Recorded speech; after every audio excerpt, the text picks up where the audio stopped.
And that for people in our culture is more easy to control. Mm-hmm. Learning to surrender and let go and give the energy freedom to be spontaneous, that is really difficult and challenging. And I think that's the place to start.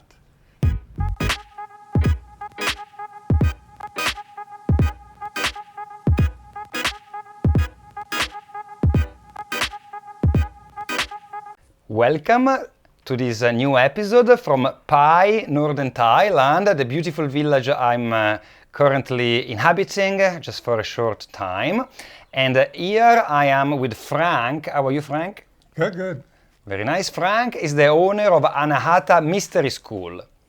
So, Frank, can you tell us a little bit more about your background and how you came to live here and set up Anahata? Okay, it's a long story. I started my career life as an engineer. I studied in Australia and I was bored with engineering, so I started to research what else is there. I was living in London, doing work there, and this was in the 70s when there was a lot of experimentation with new therapy. So I got involved in that and discovered the body-mind connection, which I found to be the key, really, for healing. And I had some issues myself, brought up in a Catholic family and, Western education. So I was ripe for some healing work. So that was where I started exploring that. And that became a passion for me also. Reading Wilhelm Reich, discovering that healing is not just possible, but changes your whole attitude to life. I wanted to do that and forget about engineering. So I started to study bioenergy therapy in London and acupuncture, and from there that became my new career path, and that led me to my spiritual teacher, Osho. Wonderful. So yeah. That was like the 70s. So did you meet the Osho himself? Yeah, I went to Pune in India in 1979 Okay. and took initiation from him. Yeah. So, Sannyasins, yeah. so that was taking it to another level of, I think healing is important. We all need healing because we are all disconnected from ourselves. Mm-hmm. Once you achieve a certain amount of healing, then the question arises, well, how do I live my life? And what else is there, Just being healthy, is that it? And Osho pointed me to the next stage of my development, which was really the transformation work. When you have a healthy energy system and you're enjoying relationships, even that is not very fulfilling after a while. Just having partners, living an ordinary life is a bit mundane, especially if you have a karmic predisposition to want to discover something else.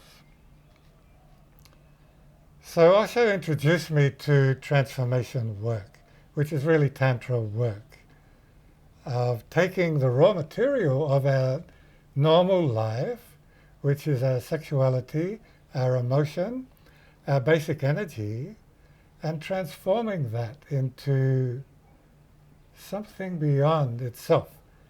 Firstly, the heart chakra, awakening the heart, and then discovering bliss. And I had no idea that these things were possible. When I was an engineering student, if you had said, go and open your heart and discover bliss, I would have thought, well, you're some weird person.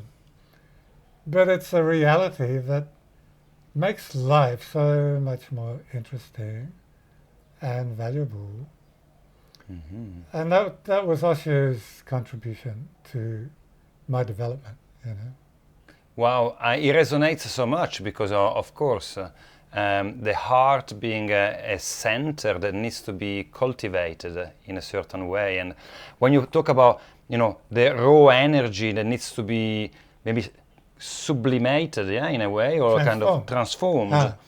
I also, this is possibly the basis of the tantric practice, isn't it? So we have energies that can be created, possibly in the lower chakras, and then through different kind of techniques, we can use this amazing power we have, harness it, and then move it to the heart, to the third eye, and to reach higher states of consciousness. Is that what you're teaching here? That's what we're teaching here, yeah. Yeah, that's exactly right. And I started to combine Osho's teaching, which is very freewheeling. It doesn't have much structure, and it's a bit kind of chaotic. He uses chaos as a method, believe it or not. So that was a bit difficult to channel into a structured teaching. I'm a structural engineer. Yeah, so that's where the engineer side comes in. Right. So I needed some structure to go with that. And I found that in Tibetan Buddhism. Oh. That was the other teaching and learning that helped me to give some order to this chaos of Osho. Tibetan Buddhism is also a tantric path, actually. Yeah, sure. But it's very much, has a certain structure that you can follow, and the two together give a very powerful yin and yang, male-female, chaos and order, balanced path that I really, really like. This is wonderful. And so you've been teaching now for a very long time, is that right? Yeah, we've been here 10 years in Pai. 10 years in Pai with the school. Yeah. And what kind of programs do you offer at the school? I mean, if I am somebody that maybe I am in an ordinary Western lifestyle where I feel that I need some healing, but also I want more out of life. I want to learn, and I'm a seeker of some sort. I come here to Pai, to your school, and what is the structure? Well, usually people are introduced to our evening meditation, which happens regularly 4 times a week. And then we will have retreats once a month for 3 or 4 days, where you go deeper into the practice. So that's more intensive. And then in the longer term, we will have a 1 month or 2 month retreat, where you can really jump to another level of the self-discovery and transformation. So we offer a range of options for people. We do personal healing work also, sessions, one-to-one. So yeah, it depends where the person is. But we've had some students who've been with us for quite a few years. They come and go into Pai, and we take them on a life journey sometimes, you know. That's very beautiful, very inspiring indeed. And you mentioned, of course, meditation. Do you tend to teach more like the Osho-style dynamic meditations, or is it more like the Buddhist type of meditations? Do you use the chakra system? Use the chakra system. Okay. Yeah.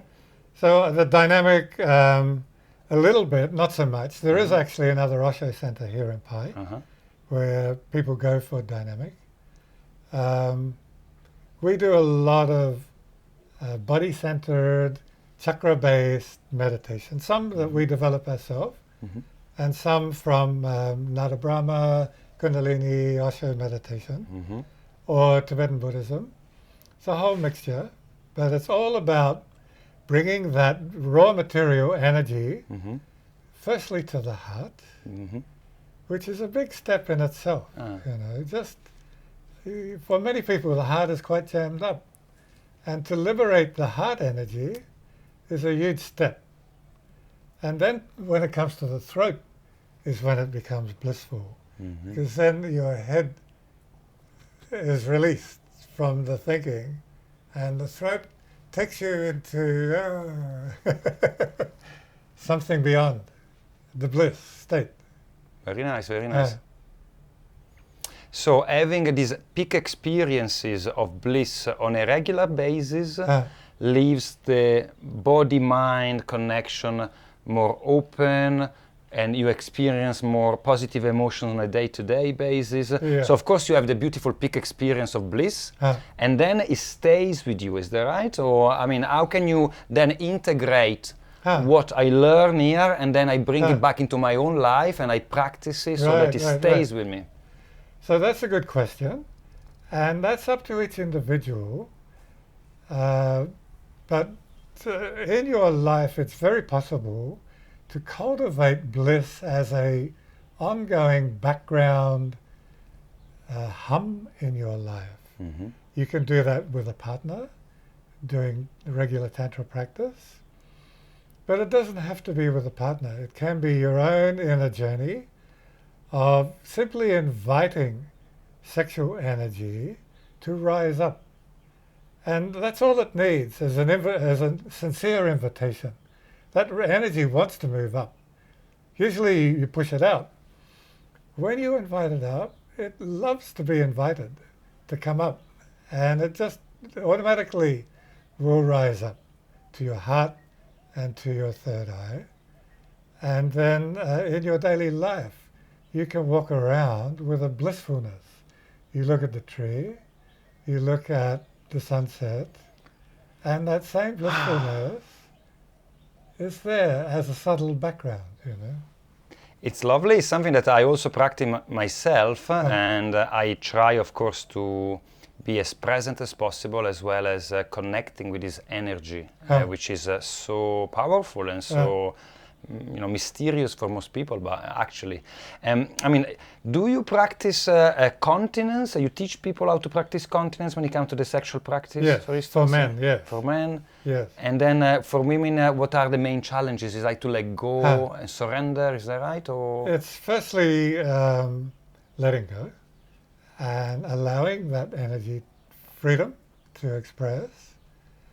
I think the book and the understanding about women has yet to be written.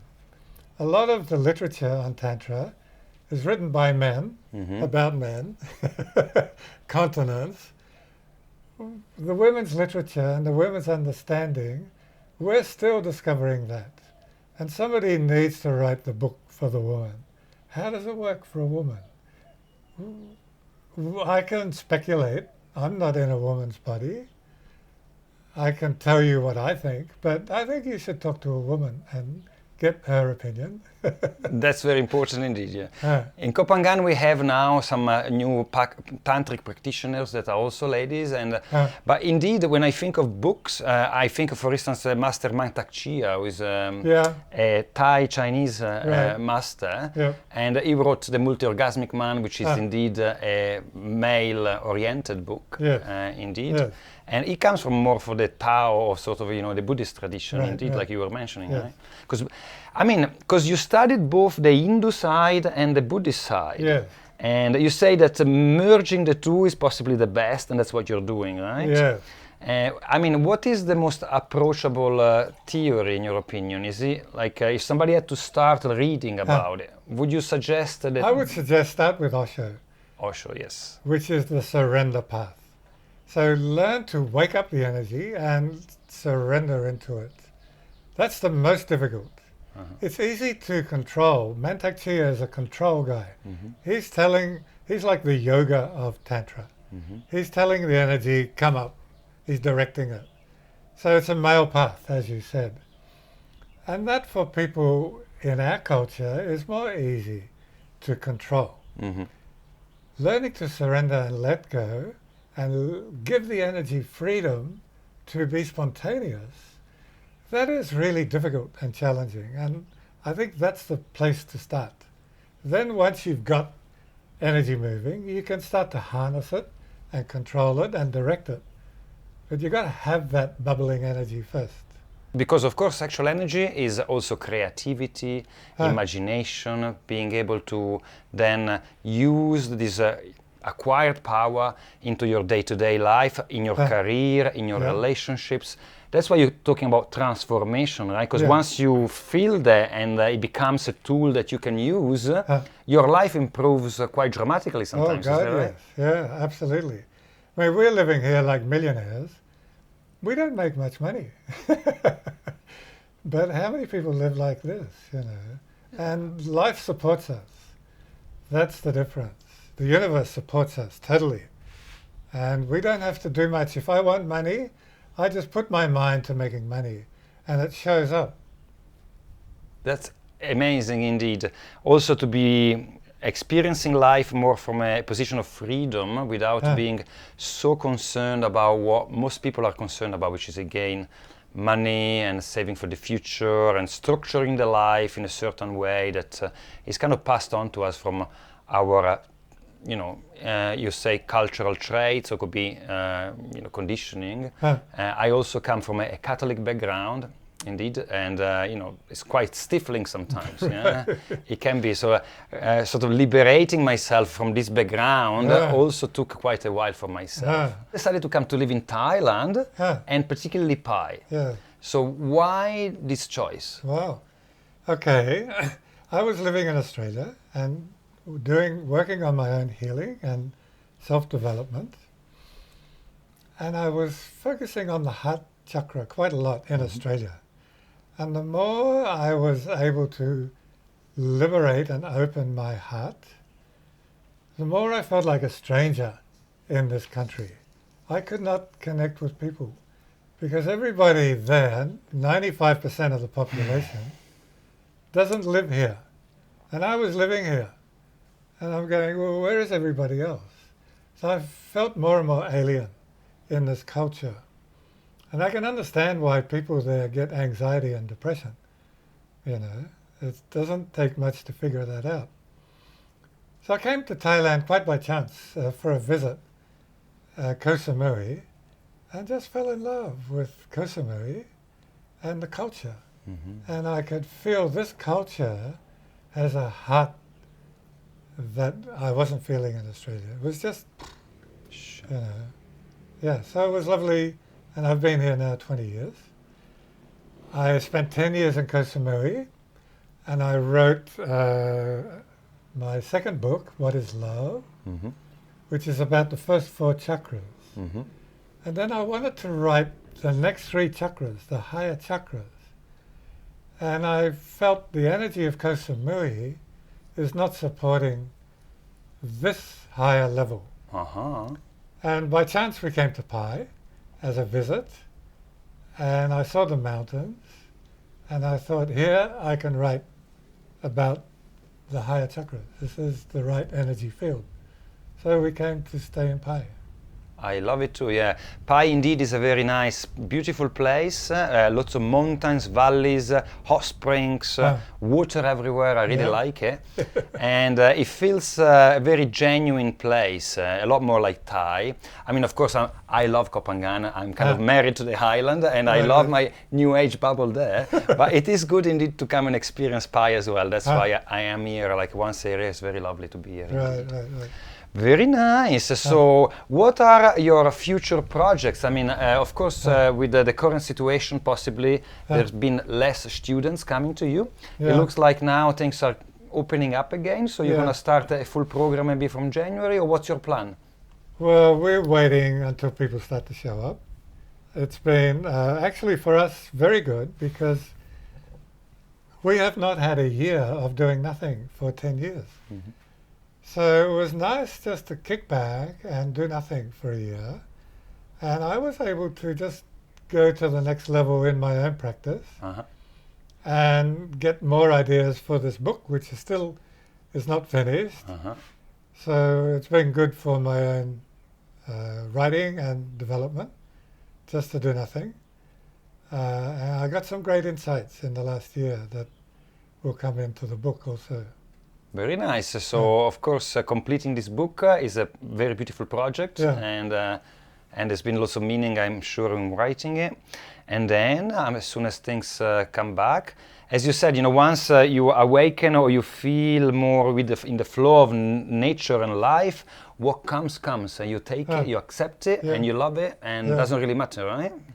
Exactly. That's right. That's a very elevated understanding.